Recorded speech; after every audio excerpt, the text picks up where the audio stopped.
Hello friends, welcome to exam math. आज का ये वीडियो प्रॉफिट एंड लॉस का दूसरा पार्ट है और इस वीडियो में हम लोग 10 क्वेश्चंस को शानदार तरीके से हल करेंगे। और आज का जो क्वेश्चन होगा ये कल वाले क्वेश्चन से थोड़ा सा टॉप लेवल का होगा, यानी कि उसका लेवल थोड़ा सा बढ़ गया है और आगे भी जो वीडियो आएगा उसमें भी लेवल जो होगा वो थोड़ा थोड़ा बढ़ता जाएगा।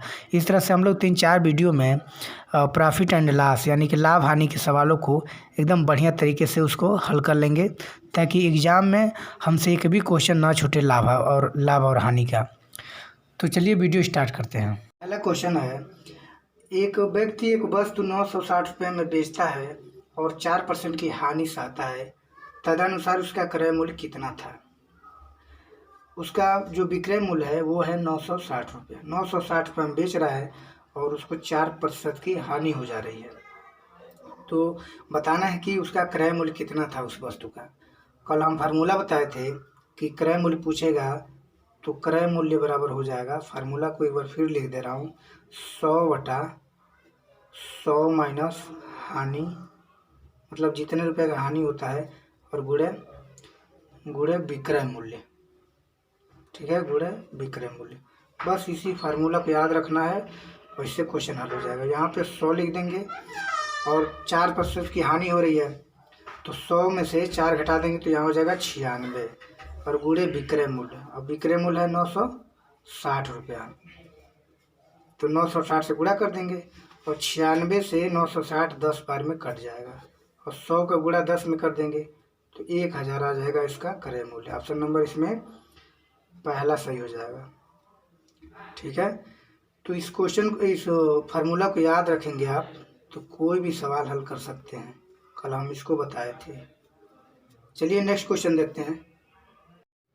एक वस्तु की लागत मूल्य 150 रुपया है, 20% लाभ के लिए उसे किस कीमत पर बेचा जाए। यानी कि एक वस्तु है और उसका लागत मूल्य है 150 रुपया। ठीक है, लागत के मूल्य का मतलब क्रय मूल्य। ये है 150 रुपया और इसको 20% लाभ पाने के लिए कितना में बेचना पड़ेगा। ठीक है, तो यहाँ पे विक्रय मूल्य पूछ रहा है, फिर फार्मूला हम लगा देंगे विक्रय मूल्य वाला। विक्रय मूल्य बराबर होता है 100 प्लस लाभ। जितना लाभ होता है उसको 100 में जोड़ देते हैं और बटा 100 और गुणे क्रय मूल्य या लागत मूल्य। ठीक है, तो बस इसी फार्मूला को लगा देंगे और आंसर आ जाएगा। तो 20% का लाभ है तो 100 में 20 जोड़ देंगे, 120 हो जाएगा ऊपर और नीचे 100 है और गुणे क्रय मूल्य है 150 रुपया, तो 150 से गुणा कर देंगे इसको। ठीक है, 1 0 से 1 0 कटेगा, 1 0 से ये कट गया बस। अब 12 का गुणा 15 में कर देंगे तो हो जाएगा 180। तो वस्तु का विक्रय मूल्य कितना हो गया, 180 रुपया। ऑप्शन नंबर इसमें दूसरा सही हो जाएगा, दूसरा ऑप्शन इसमें सही हो जाएगा। बस आप फार्मूला को याद रखिए, क्वेश्चन आराम से लग जाएगा। चलिए नेक्स्ट क्वेश्चन देखते हैं। यदि किसी वस्तु को 425 रुपये में बेचने से उतने ही लाभ होता है जितनी उसे 355 रुपये में बेचने से हानि होती है, तो उस वस्तु का क्रय मूल्य है। कोई वस्तु है और उसको 425 रुपये में बेचने से जितना लाभ होता है 355 रुपये में बेचने से उतने ही हानि होता है। ठीक है, तो पहले इस सवाल को लगाने के लिए हम लोग दोनों विक्रय मूल्य का बीच में क्या डिफरेंस है उसको ज्ञात कर लेते हैं। 425 और 355 के बीच अंतर है, वो कितने का अंतर है, 70 रुपये का अंतर है, 70 का। ठीक है, अब कह रहा है कि जितना लाभ होता है उतनी ही हानि होती है, यानी कि लाभ और हानि दोनों समान है। तो दोनों समान है तो क्या करेंगे, इसको 2 से डिवाइड कर दीजिए, ये दोनों के बीच का अंतर है। ठीक है, 70 को 2 से डिवाइड कर दीजिए तो कितना आ जाएगा भाई, ये आ जाएगा 35। ठीक है, यानी कि 425 रुपये में बेचने पर 35 रुपये का लाभ होगा और 355 रुपये में बेचने पर 35 रुपये का हानि होगा। ठीक है। तो विक्रय मूल्य 425 हो गया, लाभ 35 रुपया का हो गया। यहाँ पर विक्रय मूल्य 355 है तो हानि है 35 रुपया। तो क्रय मूल्य बड़े आसानी से निकाल सकते हैं। अगर प्रश्न में लाभ हो रहा हो किसी वस्तु को बेचने में, तो क्रय मूल्य निकालने के लिए विक्रय मूल्य में से आप लाभ को घटा दीजिए। 425 में से 35 घटा देंगे तो ये आ जाएगा यहाँ पर 0 और 12 में से 3 गया 9 और यहाँ पे 390 रुपया हो जाएगा क्रय मूल्य। अगर आप चाहें तो इधर से भी लगा सकते हैं, जो जितना रुपये का हानि हुआ है वह विक्रय मूल्य में जोड़ दीजिए। तो 355 में, फिर यहाँ लिख दे रहा हूँ, 355 में आप 35 रुपये जोड़ देंगे तो 5 5 10 5 3 8 9 390 रुपये, तब भी इसका आंसर आ जाएगा। तो इसमें ध्यान देने वाली बात यह है कि अगर प्रश्न में हानि होता है और विक्रय मूल्य दिया रहता है तो क्रय मूल्य निकालने के लिए जो विक्रय मूल्य है उसमें हानि को जोड़ दिया जाता है, जबकि इसके उल्टा होता है कि अगर लाभ हुआ हो तो विक्रय मूल्य में से लाभ को घटाने पर क्रय मूल्य पता चल जाता है। तो इस क्वेश्चन का ऑप्शन नंबर तीसरा सही हो जाएगा, ऑप्शन नंबर 3 सही हो जाएगा। 390 रुपया उसका क्रय मूल्य होगा। इसी पर चलिए इसी मेथड पे दूसरा क्वेश्चन देखते हैं। किसी वस्तु को 524 रुपये में बेचने से उतने ही लाभ होता है जितना 452 रुपये में बेचने से हानि होती है। सेम टू सेम वही वाला क्वेश्चन है, उसी तरह से लगाएंगे इसको भी। 524 रुपये में बेचने से जितना लाभ होता है 452 रुपये में बेचने से उतने ही हानि होता है। तो इसके बीच का डिफरेंस निकालेंगे। पहला विक्रय मूल्य है 524 और दूसरा विक्रय मूल्य है 452 रुपया, तो इन दोनों के बीच डिफरेंस कितना होगा। तो यहाँ 4 में से 2 गया तो ये 2 हो जाएगा, ठीक है, और 12 में से 5 गया 7, यानी कि 72 रुपये का डिफरेंस है दोनों विक्रय मूल्यों में, 72 रुपये का डिफरेंस, ठीक है। और 524 रुपये में बेचने से जितना लाभ होगा 452 रुपये में बेचने से उतने ही हानि हो रहा है। तो लाभ और हानि दोनों समान है और दोनों इसी 72 में ही वो ऐड है।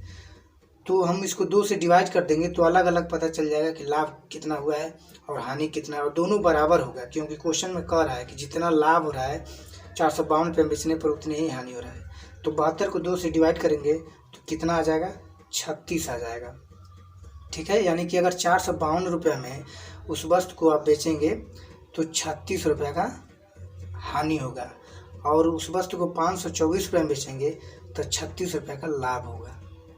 तो अब इसका क्रय मूल्य निकाल सकते हैं, क्योंकि हमें पता हो गया कि लाभ कितना है, हानि कितना है और विक्रय मूल्य दिया हुआ है।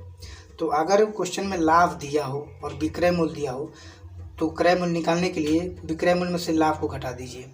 524 में से 36 घटा दीजिए तो यहाँ पर आ जाएगा 8, और यहाँ पे 11 में से 3 गया, यहाँ भी 8, 488 रुपया। क्रय मूल्य वस्तु का कितना हो गया, 488 रुपया। अगर आप चाहें तो जो हानि है 36 रुपया, इसको विक्रय मूल्य में जोड़ देंगे, यानी 452 रुपये में इसको जोड़ देंगे, तब भी आ जाएगा आंसर। एक बार देख लेते हैं जोड़ के, 6 2 8 और 5 3 8, 488 यहाँ भी आ गया। तो ऑप्शन नंबर इसमें तीसरा सही हो जाएगा, ऑप्शन नंबर 3 सही है। चलिए नेक्स्ट क्वेश्चन देखते हैं। 15 वस्तुओं का क्रय मूल्य 10 वस्तुओं के विक्रय मूल्य के बराबर है, तो प्रतिशत लाभ है। बहुत ही सिंपल क्वेश्चन है। 15 वस्तुओं का क्रय मूल्य, यहाँ हम लिख दिए 15 वस्तु का क्रय मूल्य, कास्ट प्राइस, क्रय मूल्य को कहा जाता है कास्ट प्राइस, बराबर है किसके, 10 वस्तुओं के सेलिंग प्राइस के, यानी कि विक्रय मूल्य के बराबर है। अब इसको करेंगे क्या, अनुपात निकाल देंगे यहाँ क्रय मूल्य और विक्रय मूल्य का। तो ये एसपी को इधर लेते आएंगे तो सीपी बटे एसपी हो जाएगा, यानी कि क्रय मूल्य बटे विक्रय मूल्य, और 15 को इधर ले जाएंगे तो 10 बटा 15 हो जाएगा। इसी चीज़ को हम अनुपात में भी लिख सकते हैं, सीपी यानी कि क्रय मूल्य संबंध है विक्रय मूल्य बटे 10 संबंध है 15, ठीक है। अब यहाँ पर सवाल शुरू होता है। 10 रुपये के क्रय मूल्य वस्तु को 15 रुपये में बेचा जा रहा है। 10 रुपये की वस्तु को 15 रुपये में बेचा जा रहा है तो 5 रुपये का लाभ हो रहा है। 5 रुपये यहाँ लिख देंगे और कितने रुपए पे 5 रुपये का लाभ हो रहा है। 10 रुपये की वस्तु को बेचने पर 15 रुपये में 5 रुपये का लाभ हो रहा है। तो 5 जो है या 10 पर लाभ प्राप्त हो रहा है ना, तो 10 नीचे लिख देंगे। अब प्रतिशत में बताना है, प्रतिशत लाभ, तो 100 से गुणा कर देंगे। तो बस हो गया, 0 से 0 कट गया और 10 बचे 50। 50% का लाभ होगा। ऑप्शन नंबर इसमें तीसरा सही हो जाएगा। एक बार और समझ लीजिए, इस तरह के सवालों को ऐसे ही लगाया जाता है। पहले देखेंगे कि क्रय मूल्य कितना है और विक्रय मूल्य कितना है, दोनों को बराबर कर देंगे। उसके बाद अनुपात निकाल देंगे क्रय मूल्य का और विक्रय मूल्य का, यानी कि कास्ट प्राइस का और सेलिंग प्राइस का। और इधर ये चला जाएगा तो ये अनुपात हो जाएगा। जैसे इस क्वेश्चन में हो गया है 10/15।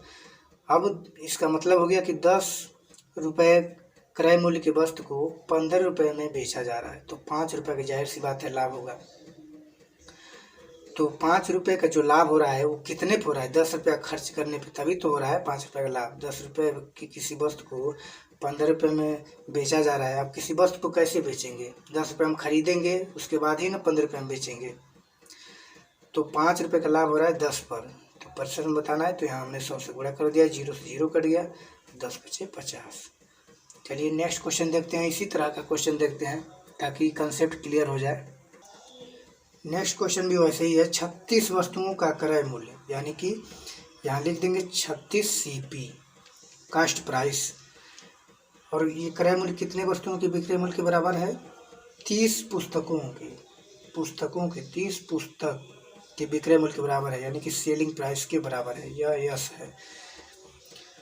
तो बस इसमें भी हम वही काम करेंगे, क्रय मूल्य और विक्रय मूल्य का अनुपात पहले निकाल देंगे।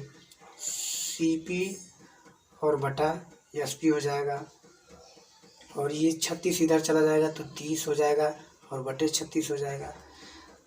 उसके बाद यहाँ लिख सकते हैं CP संबंधे SP, यानी सेलिंग प्राइस बराबर 30 संबंधे 36। ठीक है। अब इसमें भी बस करना कुछ नहीं है, 30 रुपये की वस्तु है और 36 रुपये में बेचा जा रहा है, तो कितने का लाभ हो रहा है, 6 रुपये का। तो यहाँ लिख देंगे 6, और कितने रुपए की वस्तु है, 30 रुपये। 30 रुपया ही खर्च करके 36 रुपये में बेचा जा रहा है ना, तभी तो 6 रुपये का लाभ हो रहा है। और प्रतिशत में लाभ बताना है, तो 100 से इसमें गुणा कर देंगे। ठीक है, ये हो जाएगा 6×5 = 30 और 5 से 20 बार में कट जाएगा, तो 20% का लाभ हो जाएगा। ऑप्शन नंबर इसमें पहला सही हो जाएगा।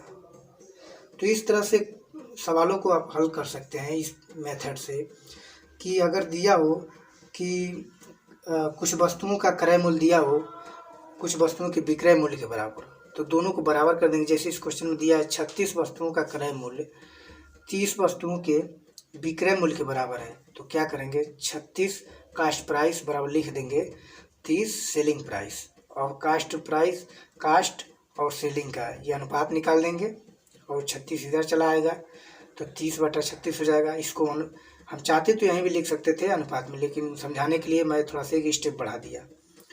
तो यहाँ पर CP संबंधे SP हो जाएगा, यानी कि क्रय मूल्य संबंधे विक्रय मूल्य बराबर हो जाएगा 30 संबंधे 36।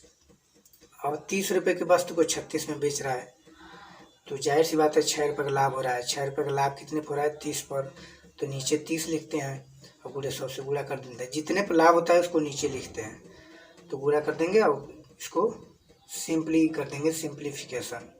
ऑप्शन नंबर इसमें पहला सही हो जाएगा। चलिए नेक्स्ट क्वेश्चन देखते हैं।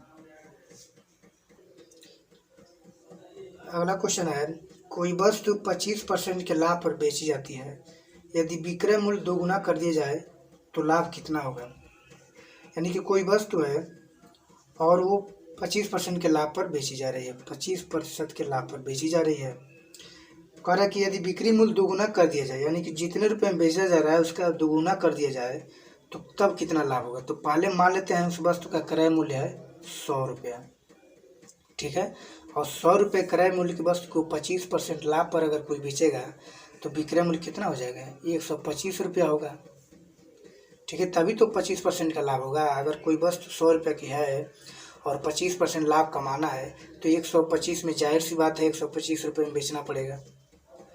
ठीक है, तो 125 रुपये में बेची जा रही है। उसके बाद कह रहा है कि इसका दोगुना कर दिया जाए। अगर 125 की जगह पर इसका दोगुना, तो 125 का दोगुना अगर 250 रुपये, अगर 250 रुपये में उसको बेचा जाए तब कितना लाभ होगा। तो 250 में हम बेचेंगे और 100 रुपये में वस्तु है, वस्तु का क्रय मूल्य है 100 रुपया। 250 में कोई बेचेगा तो 100 रुपया इसमें से घटा देंगे क्रय मूल्य, कितना का लाभ होगा, ये हो जाएगा 150 का। 150 रुपये का लाभ होगा। प्रतिशत में बताना है तो क्या करेंगे, 150 रुपये का लाभ कितने पे हो रहा है, 150 रुपये का लाभ कितने पे हो रहा है, 100 रुपये पे हो रहा है, क्योंकि क्रय मूल्य 100 रुपया है। और गुणे 100 से गुणा कर देंगे, 100 से 100 कट गया, यानी कि 150% का लाभ होगा। ठीक है, 150% का लाभ। ऑप्शन नंबर इसमें चौथा सही हो जाएगा। एक बार और मैं समझा दे रहा हूँ। कह रहा है कि कोई वस्तु 25% के लाभ पर बेची जाती है, यदि बिक्री मूल्य दोगुना कर दिया जाए तो लाभ कितना होगा। तो इसमें हम मान लेंगे कि वस्तु का क्रय मूल्य है 100 रुपया और 25% के लाभ पर कोई बेचेगा तो 125 रुपये में वस्तु बेची जा रही है। अब कह रहा है कि जितना बिक्री मूल्य है उसका दोगुना कर दिया जाए तो कितना लाभ होगा। 125 में बेच रहा है, इसका दोगुना करेंगे तो 250 रुपये हो जाएगा। अब 250 रुपये में 100 रुपये की वस्तु को 250 रुपये में बेचेंगे तो 150 का लाभ हो जाएगा। तो 150 का लाभ कितने पर है, 100 रुपये की वस्तु पर। तो 100 रुपये नीचे लिख देंगे और प्रतिशत में बताना है तो 100 से गुणा कर देंगे, 150 आंसर आ जाएगा। चलिए नेक्स्ट क्वेश्चन देखते हैं।